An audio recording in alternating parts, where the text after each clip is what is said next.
Hello, it's time for Wednesday's Wardy's Waffle. So we haven't had any rain for a few days, starting to dry up a little bit. So in this update, I've got the last presentations from the NFU Conference in Birmingham last week, and this is where the three political parties were presenting to us all there, which was 12 or 1300 of us there, about outlining their plans for the future of agriculture, how they see it, what they would do if they won the next general election. So we've got Steve Barclay, who was representing the Conservatives. He's currently the Minister of State at DEFRA. We've got Daniel Zeichner, who is the equivalent at Labour, and we have Tim Farron, who is the agricultural spokesman for the Lib Dems. And one of them I thought was really, really impressive and spoke really well, and very interesting when you hear all the plans and what they've got to do. So please listen to all of this. It's only about 7 or 8 minutes each of them presenting, and then there's a few questions at the end, so I've got all of that as well. But hope you enjoy that. Some really fascinating insights from all of them, and thanks very much for watching, and we'll see you at the end. That'll be great. So, Guy, first of all, say it genuinely is a pleasure to be here. I really did enjoy last night. I thought the atmosphere in the dinner was amazing. I enjoyed walking around the tables and getting my ear chewed several times, and I think that's really is part of my job, to be listening to what you tell me. And it is a real privilege to have this role as the farming minister. I literally spend my life going around looking at other people's farms and being paid to do that. We've been from Scotland to Cornwall, from Norfolk to Anglesey, every part of the country, every type of farm. And then every farm we visit, I never cease to be impressed by the enthusiasm for farming, the desire to succeed, the innovations that you are putting in place to move forward with your own businesses. And I think it's something that really does inspire me and give me real hope for the future. I think there really is hope for the future as we move forward. But if we're going to have that hope, if we're going to have that sort of reach those sunny uplands, we do need to inspire the next generation to come into farming. We need to make sure that we create an environment by which the next generation of farmers want to come and get involved in our businesses. Because if ever there was a moment in history where the challenges we face, we're going to need the brightest and the best young people to come in and innovate. And I think it's worth just outlining what those challenges are. You know, we are farming in an environment where we're seeing global populations increase. And we've got to try and make sure we, as a sector, continue to feed the world. But of course, we've got to do that in a way in which we shrink our environmental footprint, we improve our biodiversity, and we make sure we deliver enough food for that generation to come. Now, that tells me something which I think is really important, that we are the solution. Lots of people try to frame us as a sector as the problem, but we are the solution to those problems. On our farms, we are the people that can deliver a lower carbon footprint, less methane, by producing the great quality meat that we produce. We are the people that can mitigate flooding impacts in our communities by holding water on our land, as long as we are compensated for doing that. We are the people that can help clean up those waters by our planting decisions and by our cropping decisions and the way in which we maintain and use farmyard manures. I think that puts us in a really strong position, both politically and economically, to deliver on that future. And that's what we want to try and help you do on that journey. Now, we're not the first generation to go through these sort of changes of technology and improvements in biotech and advancements in genetics. I think I look back at my grandfather to the 1930s, and he went through that revolution himself, and he literally a generation of farmers that went from shy horses through to computerized tractors.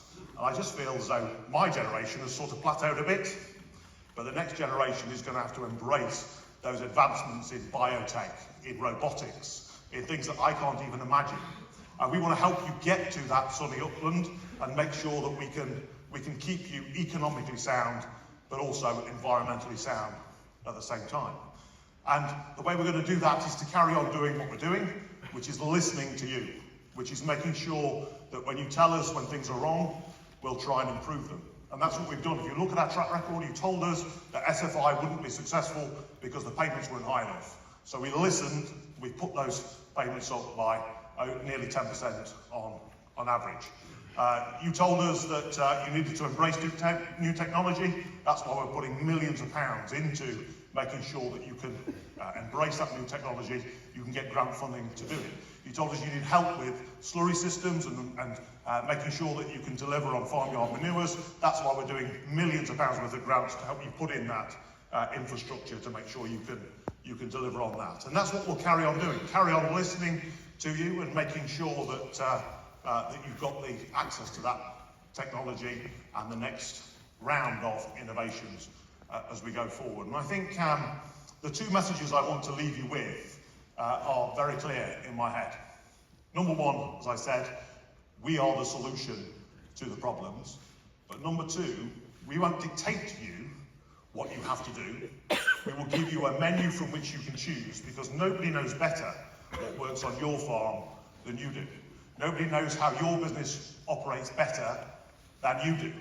So we will give you a menu from which you can choose and embrace those new technologies, embrace those opportunities to improve your environmental footprint. So what you won't get from us is a diktat which says you have to put 10% of your land into trees. You won't get, you have to put 10% of your land into habitat. You will get a menu from which you can choose, and if you want to do that, of course we'll help and support you do that. But our primary message is, we want you to carry on feeding the world. We want to help you do that in a way which reduces your environmental footprint. We want to inspire the next generation to come and help us on that journey. The government had in place would almost certainly have buckled. And on top of that, of course, in terms of basic financial support, which has been a lifeline for so many family farms, the rocky implementation of the Environmental Land Management Scheme is leaving too many, particularly in the uplands, in a parlous state, and risks denying you, the farmers, receiving millions of pounds, money that should have been in your pockets, not potentially returned to the Treasury. And while I'm always happy, very happy, as a Cambridge MP, to look at ways of supporting improved productivity through tech, I have to say to the Prime Minister, you can't feed a cow with an app. And we still have a supply chain contract system that we all know doesn't work for too many farmers.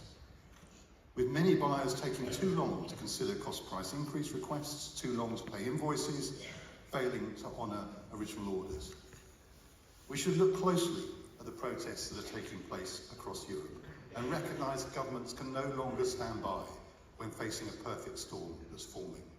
A storm that's already forced over 6,000 agricultural businesses here to close down since 2017.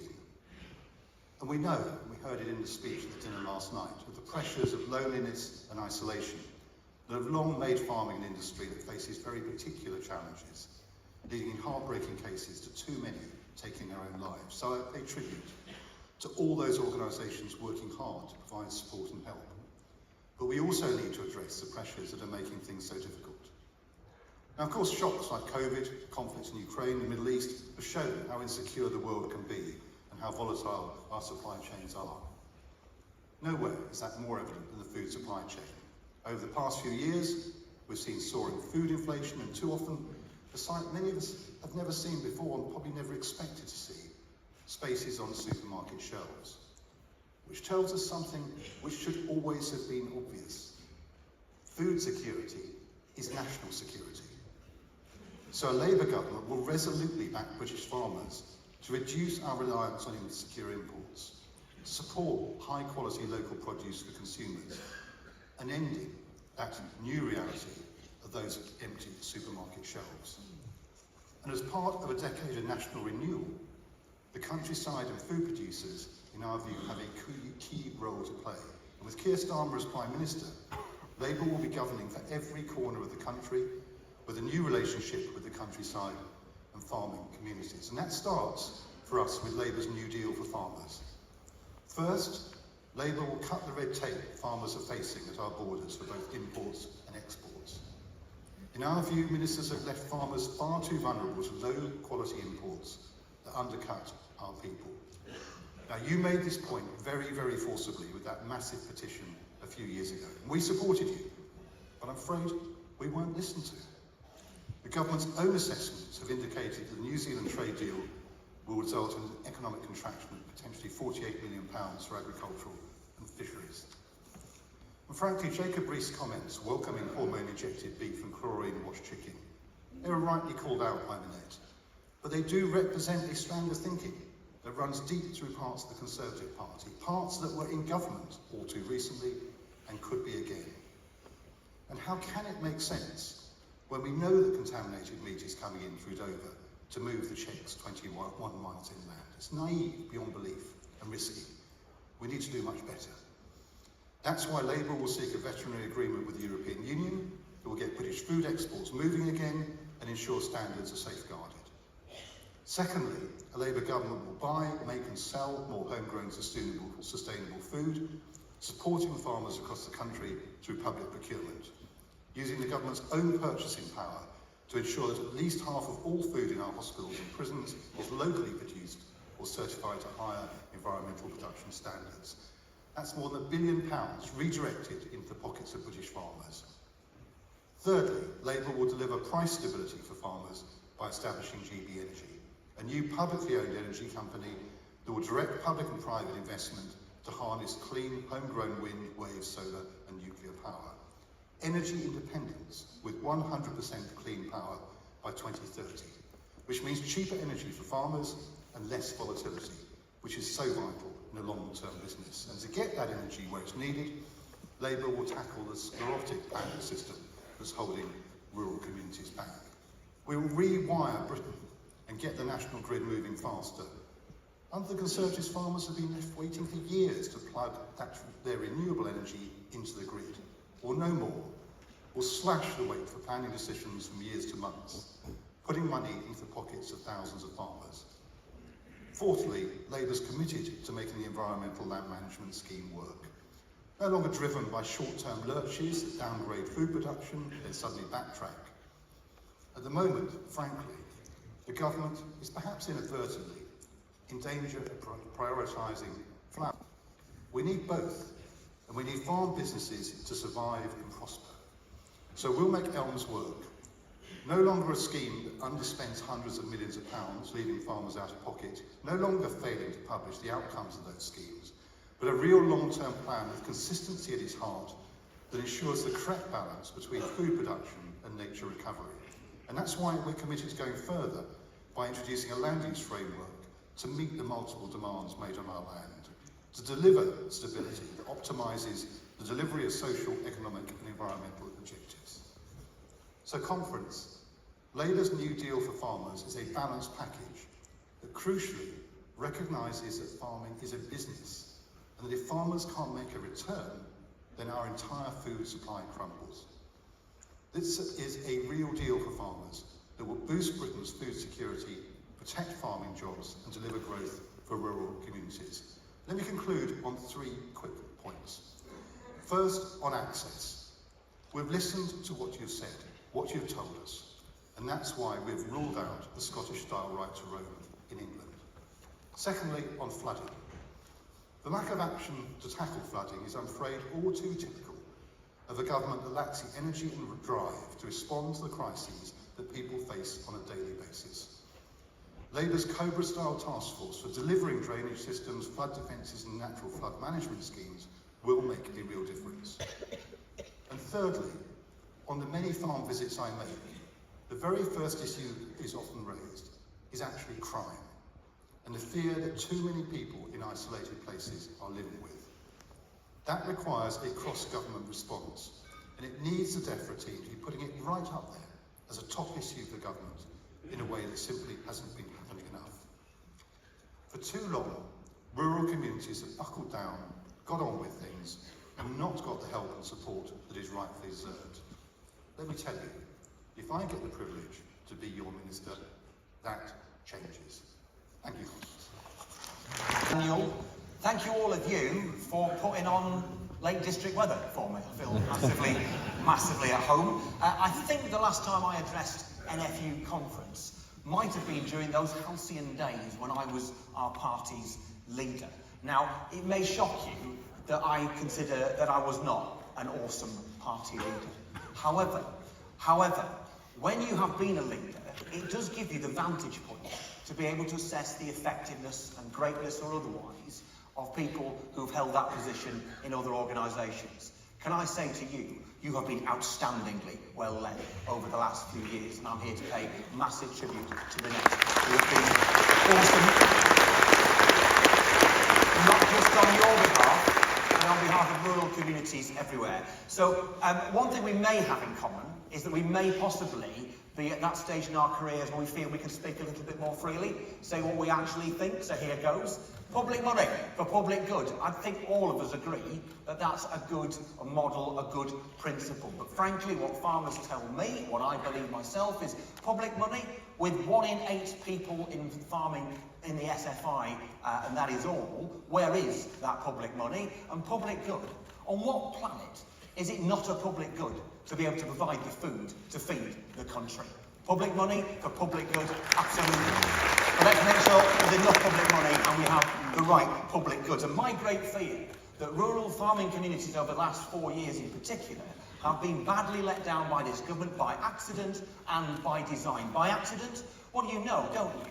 A promise at the last general election of £2.4 billion for England, 3.2 billion across the United Kingdom, and we know DEFRA's own figures over the last 2 years, they have underspent by £270 million, money that should be in your pockets, helping the environment, helping food production, and not doing either. It doesn't take a genius mathematician to work out why that has happened, though. You just look at the figures. Around 500 million less in basic payments, around 200 million more in the new environmental schemes. What does that mean to farmers? On farm, it means for hill farmers, for example, in my constituency, a 41% drop in incomes in just 4 years. What does that mean for our ability to survive, to produce food, to look after our environment? And what does it mean individually?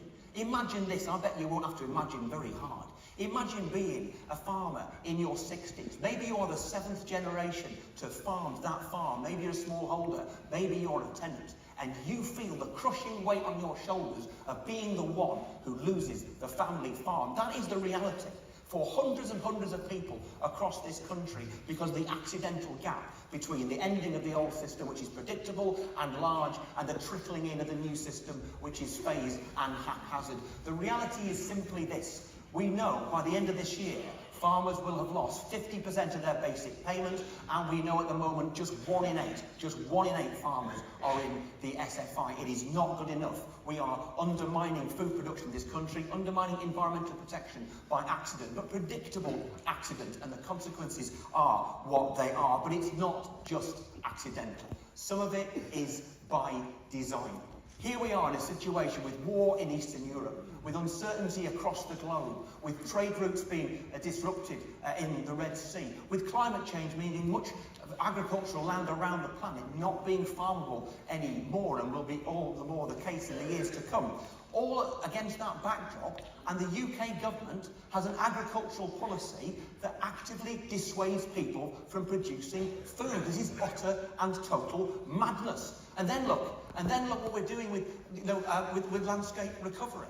As a scheme, we've tailored it to reward new entrant, big corporate landlords, reward them for evicting and expelling the people who have worked their farms, tenants, for generations. And in my community, I see those people. What does it mean? A, it is morally wrong to expel families that have farmed valleys for generations. B, it is utterly stupid to take that land out of food production. And yes, immoral and stupid, but sadly it feels in character when what the government has chosen to do so often is to choose unfairness over fairness. And I want to say this, if we're going to tackle the design in the undermining of the food and farming industry in this country, then we need to recognise that food security is crucial and fairness is key to food security. So fairness. Douglas of work, Baroness Rock, Conservative peer, deserves huge amounts of credit for the work that she's put in. It is fair, it is wise, it is detailed, it is practical, it has been shelved it has been shelved. That is an outrage. We look at the trade deals, for pity's sake. You know, we understand the desire and the need. I'm a free trader, but free trade without fair trade is not free. And we often hear politicians say, here in the House of Commons a lot, British farming is the best in the world. Yes, absolutely it is.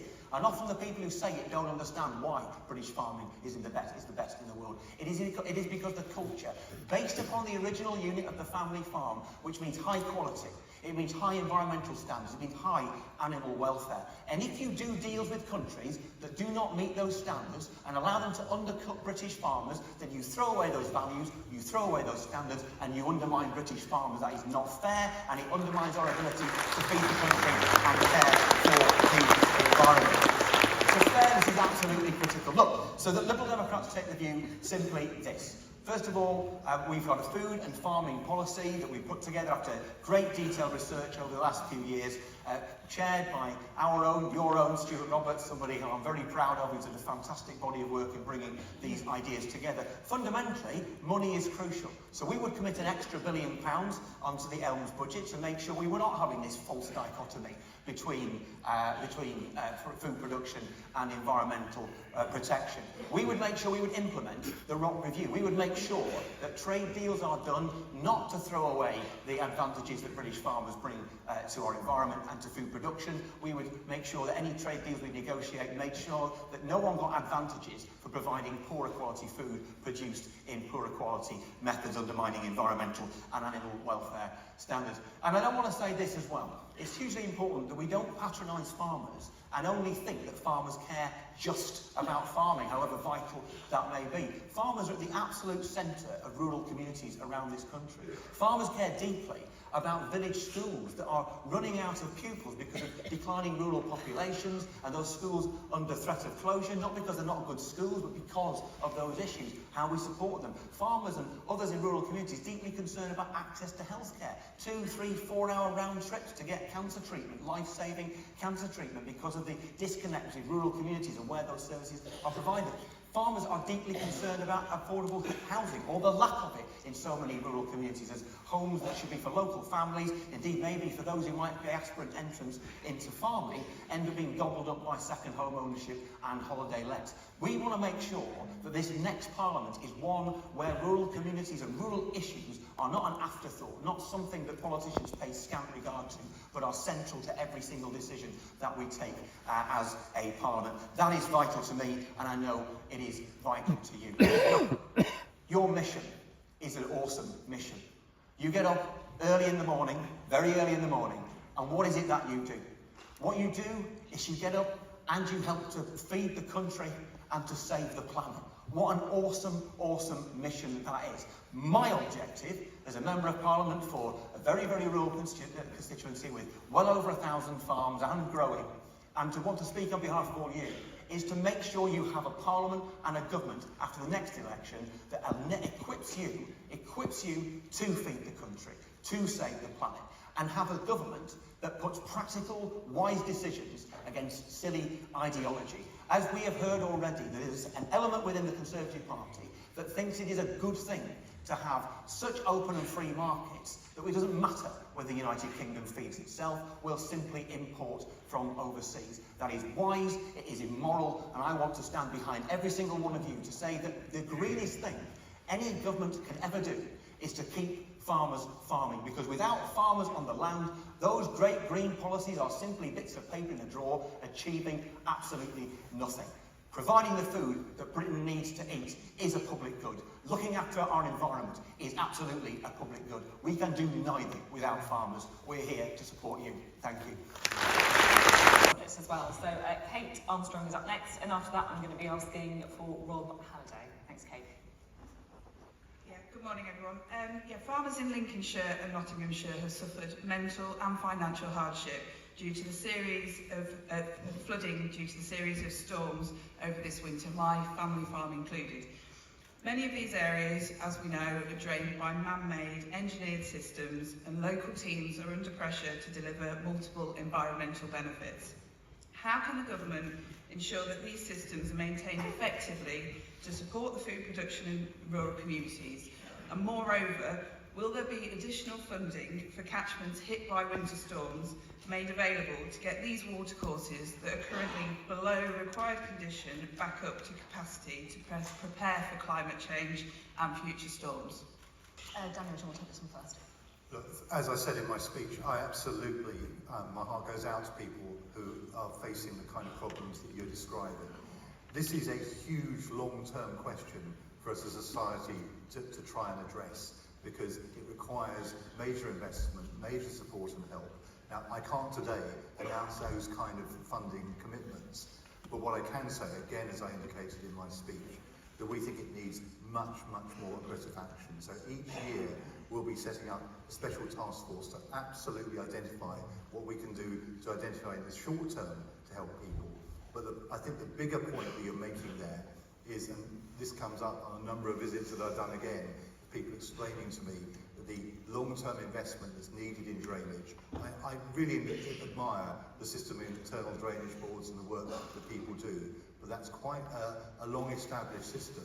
In my part of the world, it is extraordinary to me that we've got water shortages in the cities immediately adjacent to fenland areas that are pumping water out to sea.